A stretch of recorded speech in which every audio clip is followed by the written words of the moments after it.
संख्यक साधु अच्छा से पूज्य नमस्य आम समस्त आपणकर मुहूर्त तेणु मुझको मुझे कृतज्ञ कृतकृत्य मन कर कृतकृत्यता मो उपरे मु दौची ये जो मुझे मु सुजोग पाई आज मठर गोटे पवित्र स्थान में आपण मान सम्मुखें दीपद कौन कहवाई जो बड़ बड़ वक्ता मैंने आसी कहते मुझे गोटे भल कौन कह से कथा नुह से कथा कहले एपट सेपट कर कथा कौन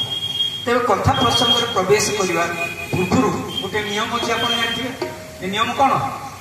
दुई बार भगवान नाम संकीर्तन करवा महाराज भागवत कथा कहते भागवत कथा भी शुणु भागवत कहले कली काले से धन्य जे करे नाम संकीर्तन गोविंद गोविंद गोविंद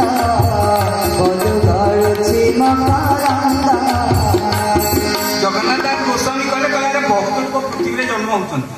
आउंट खाऊँ पीऊँ ड्रेस पत्र भल पिंधुंट छुआ पिला गुड़िए जन्म कर दौरान घर कोठा बाड़ी कर बैंक बालांस रखुंट जमी बाड़ी भी किणुना हाँ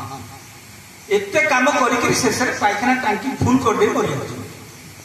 से जीवन धन्य नुहे ये कलिकाले धन्य क्या जीवन जेकर नाम संकीर्तन तेणु दुई बार कम समय हो पछे भगवान नाम